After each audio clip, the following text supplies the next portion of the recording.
Shalom dan salam damai kepada saudara-saudari yang seiman dalam Kristus. Mari kita mendengarkan suara firman. Alkitab teks Perjanjian Lama ini diterjemahkan berdasarkan teks Ibrani dan Aram, dan Perjanjian Baru diterjemahkan daripada teks Yunani melalui Lembaga Alkitab Indonesia. Jika ingin membantu channel ini untuk terus berkembang dan terus memuliakan Tuhan, kami menjemput saudara-saudari untuk menekan button subscribe agar yang lain dapat mendengar firman Tuhan dan juga berkat. Amin. Kitab Imamat bab 4 hingga 6. Korban penghapus dosa. Tuhan berfirman kepada Musa, "Katakanlah kepada orang Israel, apabila seseorang tidak dengan sengaja berbuat dosa dalam sesuatu hal yang dilarang Tuhan, dan ia memang melakukan salah satu daripadanya, maka jikalau yang berbuat dosa itu imam yang diurapi sehingga bangsanya turut bersalah, haruslah ia mempersembahkan kepada Tuhan kerana dosa yang telah diperbuatnya itu seekor lembu jantan muda yang tidak bercela sebagai korban penghapus dosa. Ia harus membawa lembu itu ke pintu kemah pertemuan ke hadapan Tuhan, lalu ia harus meletakkan tangannya ke atas kepala lembu itu dan menyembelih lembu itu di hadapan Tuhan. Imam yang diurapi itu harus mengambil sebagian dari darah lembu itu lalu membawanya ke dalam kemah pertemuan. Imam harus mencelupkan jarinya ke dalam darah itu dan memercik sedikit dari darah itu 7 kali di hadapan Tuhan, di depan tabir penyekat tempat kudus.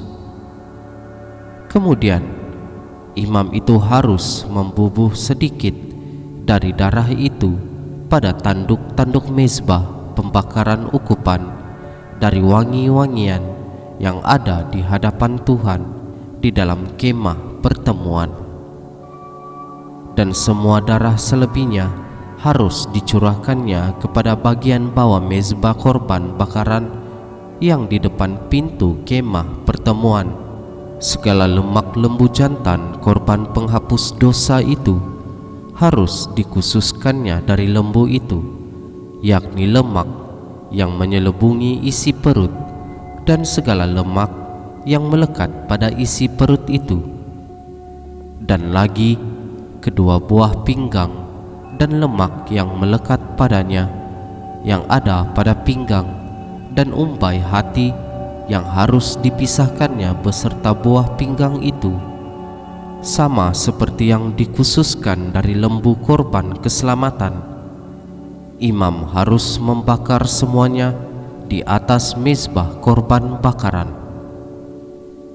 Adapun kulit lembu jantan itu dan segala dagingnya beserta kepala dan betisnya dan isi perutnya dan kotorannya. Jadi lembu jantan itu seluruhnya harus dibawanya keluar perkemahan ke suatu tempat yang tahir, ke tempat pembuangan abu, dan lembu itu harus dibakarnya sampai habis di atas kayu api di tempat pembuangan abu.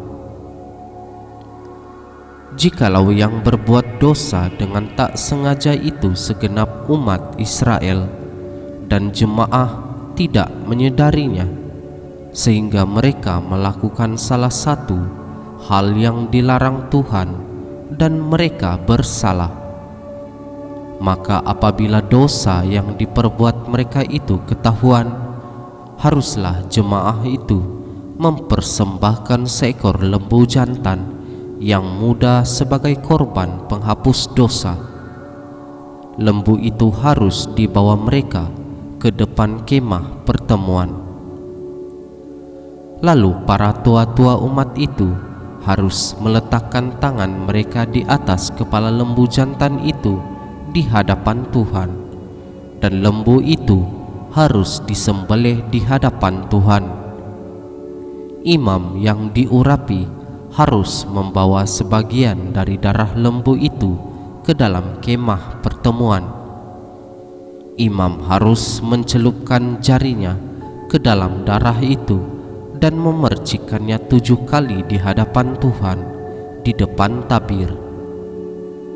Kemudian dari darah itu harus dibubuhnya sedikit pada tanduk-tanduk mezbah yang di hadapan Tuhan di dalam kemah pertemuan, dan semua darah selebihnya harus dicurahkannya kepada bagian bawah mezbah korban bakaran yang di depan pintu kemah pertemuan. Segala lemak harus dikhususkannya dari lembu itu dan dibakarnya di atas mezbah. Beginilah harus diperbuatnya dengan lembu jantan itu, seperti yang diperbuatnya dengan lembu jantan korban penghapus dosa. Demikianlah harus diperbuatnya dengan lembu itu. Dengan demikian imam itu mengadakan perdamaian bagi mereka sehingga mereka menerima pengampunan. Dan haruslah ia membawa lembu jantan itu keluar perkemahan, lalu membakarnya sampai habis, seperti ia membakar habis lembu jantan yang pertama. Itulah korban penghapus dosa untuk jemaah. Jikalau yang berbuat dosa itu seorang pemuka yang tidak dengan sengaja melakukan salah satu hal yang dilarang Tuhan Allahnya sehingga ia bersalah, maka jikalau dosa yang telah diperbuatnya itu diberitahukan kepadanya, haruslah ia membawa sebagai persembahannya seekor kambing jantan yang tidak bercela. Lalu haruslah ia meletakkan tangannya ke atas kepala kambing itu dan menyembelihnya di tempat yang biasa orang menyembelih korban bakaran di hadapan Tuhan. Itulah korban penghapus dosa. Kemudian haruslah imam mengambil dengan jarinya sedikit dari darah korban penghapus dosa itu, lalu membubuhnya pada tanduk-tanduk mezbah korban bakaran. Darah selebihnya haruslah dicurahkannya kepada bagian bawah mezbah korban bakaran, tetapi segala lemak harus dibakarnya di atas mezbah, seperti juga lemak korban keselamatan. Dengan demikian imam mengadakan pendamaian bagi orang itu karena dosanya, sehingga ia menerima pengampunan. Jikalau yang berbuat dosa dengan tak sengaja itu seorang dari rakyat jelata, dan ia melakukan salah satu hal yang dilarang Tuhan sehingga ia bersalah, maka jikalau dosa yang telah diperbuatnya itu diberitahukan kepadanya, haruslah ia membawa sebagai persembahannya karena dosa yang telah diperbuatnya itu seekor kambing betina yang tidak bercela. Lalu haruslah ia meletakkan tangannya ke atas kepala korban penghapus dosa dan menyembelih korban itu di tempat korban bakaran. Kemudian imam harus mengambil dengan jarinya sedikit dari darah korban itu, lalu membubuhnya pada tanduk-tanduk mezbah korban bakaran. Semua darah selebihnya haruslah dicurahkannya kepada bagian bawah mezbah Tetapi segala lemak haruslah dipisahkannya, seperti juga lemak korban keselamatan dipisahkan. Lalu haruslah dibakar oleh imam di atas mezbah menjadi bau yang menyenangkan bagi Tuhan. Dengan demikian, imam mengadakan pendamaian bagi orang itu sehingga ia menerima pengampunan. Jika ia membawa seekor domba sebagai persembahannya menjadi korban penghapus dosa, haruslah ia membawa seekor betina yang tidak bercela. Lalu haruslah ia meletakkan tangannya ke atas kepala korban penghapus dosa itu dan menyembelihnya menjadi korban penghapus dosa di tempat yang biasa orang menyembelih korban bakaran. Kemudian imam harus mengambil dengan jarinya sedikit dari darah korban penghapus dosa itu, lalu membubuhnya pada tanduk-tanduk mezbah korban bakaran. Semua darah selebihnya haruslah dicurahkannya kepada bagian bawah mezbah, tetapi segala lemak haruslah dipisahkannya, seperti juga lemak domba korban keselamatan dipisahkan. Lalu imam harus membakar semuanya itu di atas mezbah, di atas segala korban api-apian Tuhan. Dengan demikian, imam mengadakan pendamaian bagi orang itu karena dosa yang telah diperbuatnya, sehingga ia menerima pengampunan. Apabila seseorang berbuat dosa, yakni jika ia mendengar seorang mengutuki dan ia dapat naik saksi karena ia melihat atau mengetahuinya, tetapi ia tidak mau memberi keterangan, maka ia harus menanggung kesalahannya sendiri. Atau bila seseorang kena kepada suatu yang najis, baik bangkai binatang liar yang najis, atau bangkai hewan yang najis, atau bangkai binatang yang mengeriap yang najis, tanpa menyadari hal itu, maka ia menjadi najis dan bersalah. Atau apabila ia kena kepada kenajisan berasal dari manusia, dengan kenajisan apapun juga ia menjadi najis tanpa menyadari hal itu, tetapi kemudian ia mengetahuinya, maka ia bersalah.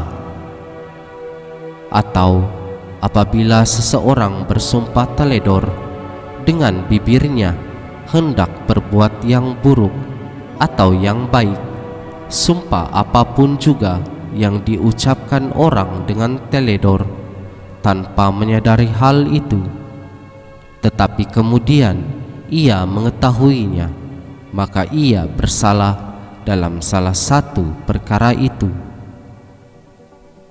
Jadi apabila ia bersalah dalam salah satu perkara itu, haruslah ia mengakui dosa yang telah diperbuatnya itu, dan haruslah ia mempersembahkan kepada Tuhan sebagai tebusan salah karena dosa itu seekor betina dari domba atau kambing, menjadi korban penghapus dosa. Dengan demikian, imam mengadakan pendamaian bagi orang itu karena dosanya. Tetapi jikalau ia tidak mampu untuk menyediakan kambing atau domba, maka sebagai tebusan salah karena dosa yang telah diperbuatnya itu, haruslah ia mempersembahkan kepada Tuhan 2 ekor burung tekukur atau 2 ekor anak burung merpati, yang seekor menjadi korban penghapus dosa dan yang seekor lagi menjadi korban bakaran. Haruslah ia membawanya kepada imam, dan imam itu haruslah lebih dahulu mempersembahkan burung untuk korban penghapus dosa itu, dan haruslah ia memulas kepalanya pada pangkal tengkuknya, tetapi tidak sampai terpisah. Sedikit dari darah korban penghapus dosa itu haruslah dipercikkannya ke dinding mezbah, tetapi darah selebihnya haruslah ditekan keluar pada bagian bawah mezbah. Itulah korban penghapus dosa. Yang kedua, haruslah diolahnya menjadi korban bakaran sesuai dengan peraturan. Dengan demikian, imam mengadakan pendamaian bagi orang itu kerana dosa yang telah diperbuatnya, sehingga ia menerima pengampunan. Tetapi jikalau ia tidak mampu menyediakan 2 ekor burung tekukur atau 2 ekor anak burung merpati, maka haruslah ia membawa sebagai persembahannya kerana dosa itu 1/10 eva tepung yang terbaik menjadi korban penghapus dosa. Tidak boleh ditaruhnya minyak dan dibubuhnya kemenyan di atasnya, kerana itulah korban penghapus dosa. Lalu haruslah itu dibawanya kepada imam, dan imam itu haruslah mengambil daripadanya segenggam sebagai bagian ingat-ingatannya, lalu membakarnya di atas mezbah, di atas segala korban api-apian Tuhan. Itulah korban penghapus dosa. Dengan demikian, imam mengadakan pendamaian bagi orang itu kerana dosanya dalam salah satu perkara itu, sehingga ia menerima pengampunan. Selebihnya adalah bagian imam, sama seperti korban sajian.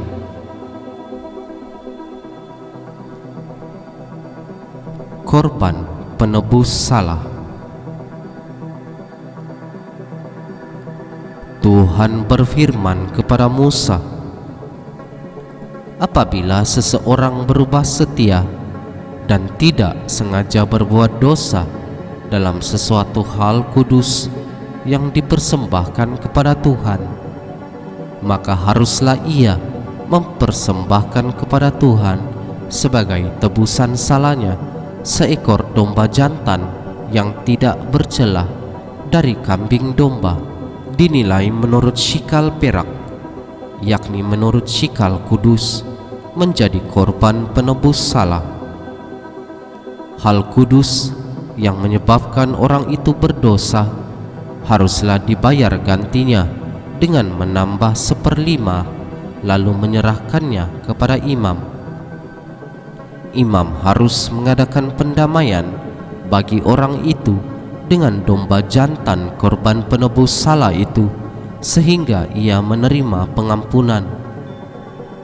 Jikalau seseorang berbuat dosa dengan melakukan salah satu hal yang dilarang Tuhan tanpa mengetahuinya, maka ia bersalah dan harus menanggung kesalahannya sendiri.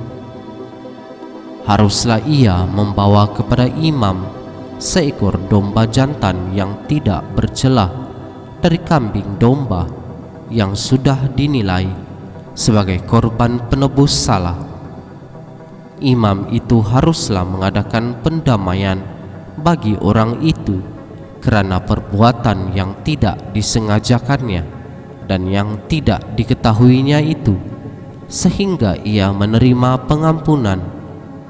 Itulah korban penebus salah. Orang itu sungguh bersalah terhadap Tuhan. Tuhan berfirman kepada Musa,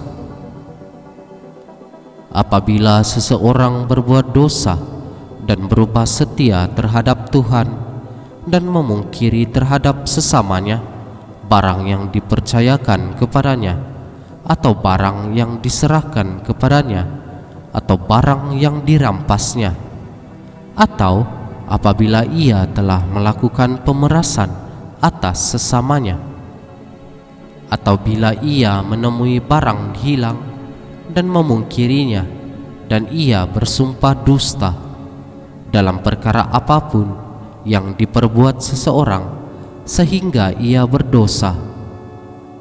Apabila dengan demikian ia berbuat dosa dan bersalah, maka haruslah ia memulangkan barang yang telah dirampasnya, atau yang telah diperasnya, atau yang telah dipercayakan kepadanya, atau barang hilang yang ditemuinya itu, atau segala sesuatu yang dimungkirinya dengan bersumpah dusta.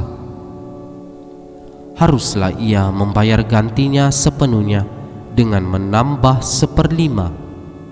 Haruslah ia menyerahkannya kepada pemiliknya pada hari ia mempersembahkan korban penebus salahnya. Sebagai korban penebus salahnya, haruslah ia mempersembahkan kepada Tuhan seekor domba jantan yang tidak bercela dari kambing domba yang sudah dinilai menjadi korban penebus salah, dengan menyerahkannya kepada imam.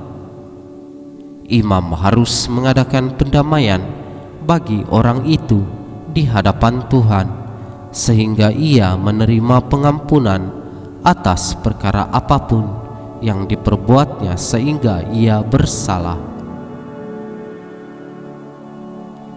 Korban bakaran. Tuhan berfirman kepada Musa, "Perintahkanlah kepada Harun dan anak-anaknya, inilah hukum tentang korban bakaran. Korban bakaran itu haruslah tinggal di atas perapian, di atas mezbah semalam-malaman sampai pagi. Dan api mezbah haruslah dipelihara menyala di atasnya. Imam haruslah mengenakan pakaian lenannya dan mengenakan celana lenan untuk menutup auratnya.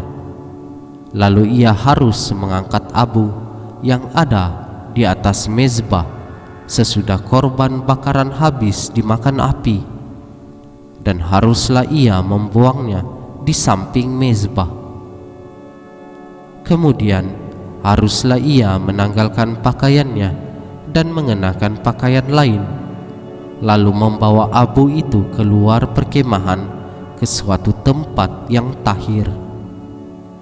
Api yang di atas mezbah itu harus dijaga supaya terus menyala, jangan dibiarkan padam.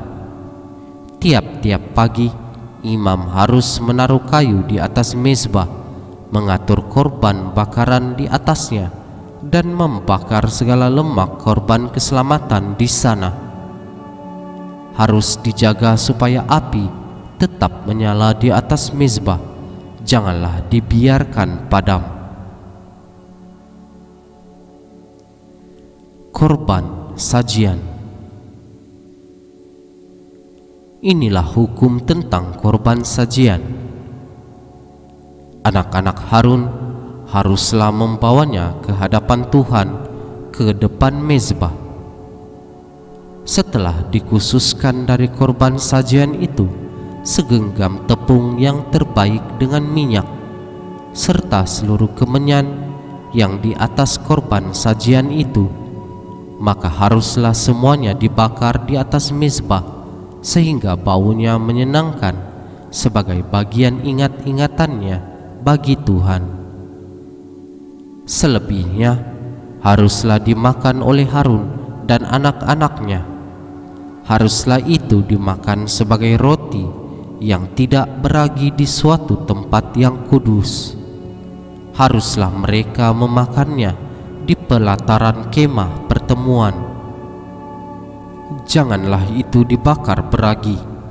Telah kuberikan itu sebagai bagian mereka daripada segala korban api-apianku.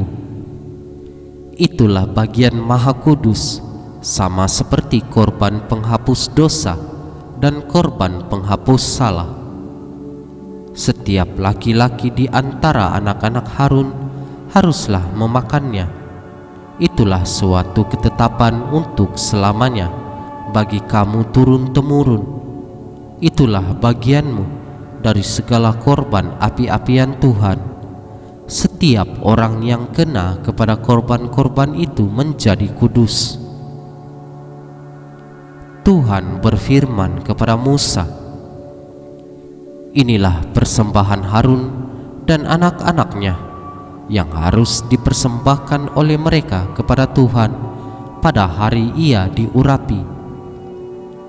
1/10 eva tepung yang terbaik sebagai korban sajian yang tetap, sesetengahnya pada waktu pagi dan sesetengahnya pada waktu petang. Haruslah ia diolah di atas panggangan bersama-sama minyak. Setelah teraduk, haruslah engkau membawanya dan mempersembahkannya sebagai korban sajian. Sesudah dibakar dan berpotong-potong sebagai bau yang menyenangkan bagi Tuhan. Dan imam dari antara anak-anaknya yang diurapi sebagai penggantinya haruslah mengolahnya.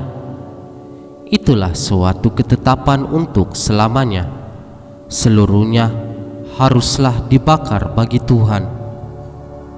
Tiap-tiap korban sajian dari seorang imam itu haruslah menjadi korban yang terbakar seluruhnya, janganlah dimakan. Korban penghapus dosa. Tuhan berfirman kepada Musa demikian, katakanlah kepada Harun dan anak-anaknya, inilah hukum tentang korban penghapus dosa. Di tempat korban bakaran disembelih, disitulah harus disembelih korban penghapus dosa di hadapan Tuhan. Itulah persembahan Maha Kudus. Imam yang mempersembahkan korban penghapus dosa, itulah yang harus memakannya. Haruslah itu dimakan di suatu tempat yang kudus, di pelataran kemah pertemuan. Setiap orang yang kena kepada daging korban itu menjadi kudus, dan bila darahnya ada yang terpecik kepada suatu pakaian, haruslah engkau mencuci pakaian itu di suatu tempat yang kudus. Dan belanga tanah tempat korban itu dimasak haruslah dipecahkan, dan jikalau dimasak di dalam belanga tembaga, haruslah belanga itu digosok dan dibasuh dengan air. Setiap laki-laki di antara para imam haruslah memakannya. Itulah persembahan Maha Kudus. Tetapi setiap korban penghapus dosa yang dari darahnya dibawa sebagian ke dalam kemah pertemuan untuk mengadakan pendamaian di dalam tempat kudus, janganlah dimakan, melainkan dibakar habis dengan api. Demikianlah sabda Tuhan.